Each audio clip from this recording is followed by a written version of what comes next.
Hi everybody, it's Colin here from Woodthorpe International. I'm like double-decker buses. You don't see one for a bit and then there's two in a row. Why I'm just doing this, I just found something else out and you may have not seen this and other iTrain users may have already know it.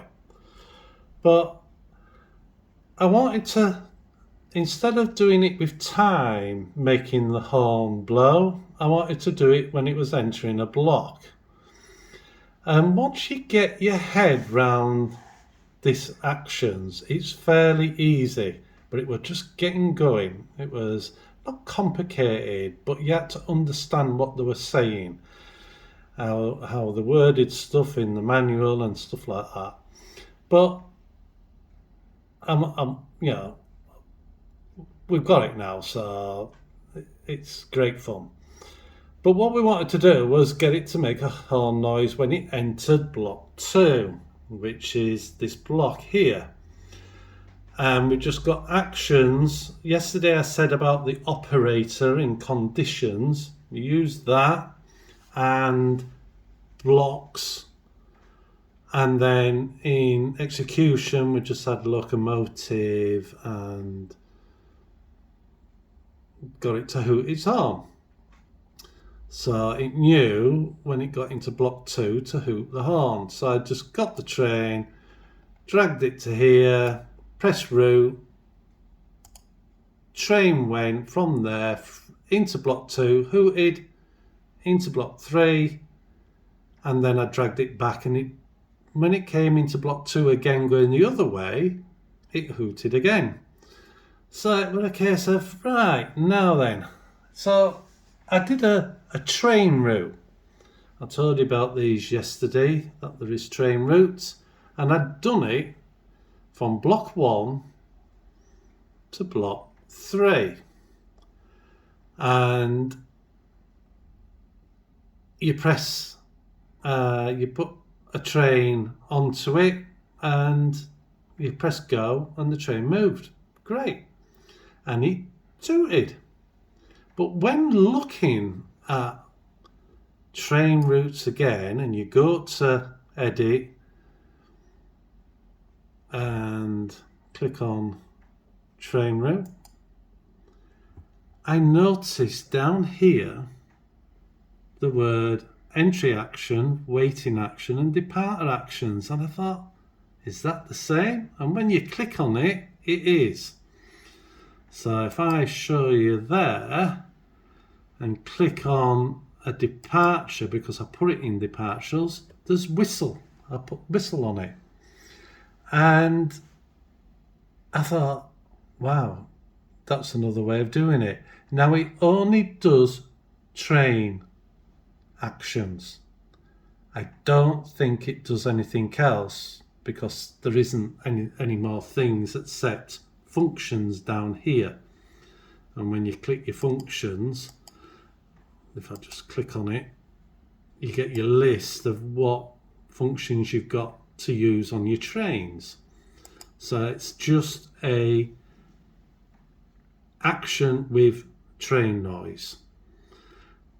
Once you've applied it and I've given it a name, you make it active. I've turned the other one off and you just shut it down. You then go back into edit and to trains, and you have to tell one or all your trains you may want it to do that train route, which is, I've called it horn 2. I've selected it and I've clicked the train I'm going to actually use at this point. If they were all clicked and I just put the train into the onto the track in block 1 and drove it, it would do the noise because it was following the train route. Because the next thing you do is you go down here, you go and put your train into the control bit, you make sure it's on train, and here it has route. and it usually starts with no route. I have only one active, so you just click on it. If there was more and they're all active, because you might have other routes, you just click the one you want and the train is in the zone, ready. And then you click go, either with that button, the button up here which has the word go on it, or that one. Now I'm going to start it with the train noise going, so I'm not turning on the rector or the actual train noise with actions. It's just already going. So I'll show you the train. Right, so I'll press go. Now you're over here, ready?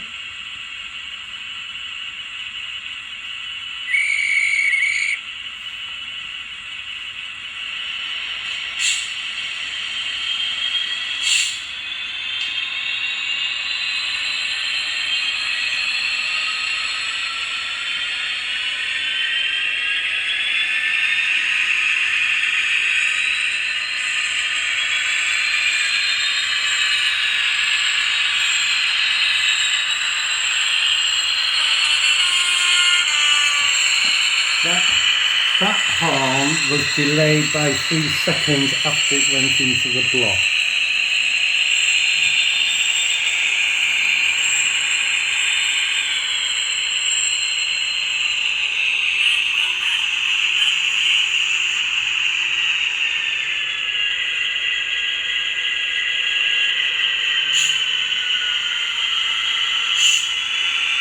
This horn activates straight away.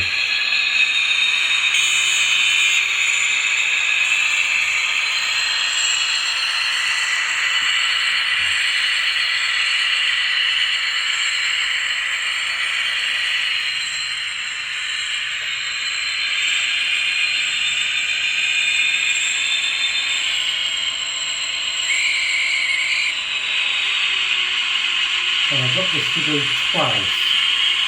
You do as many as you want.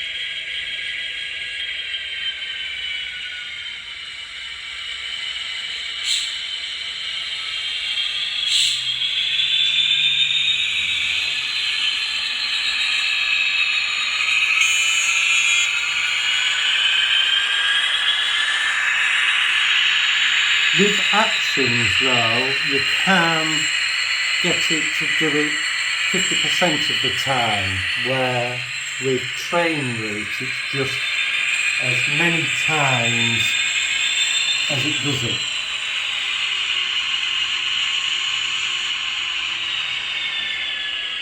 And then it'll just go to idle, and that is what a train route does with actions within the train route. So thanks very much for watching, and I'll have another video soon. Bye.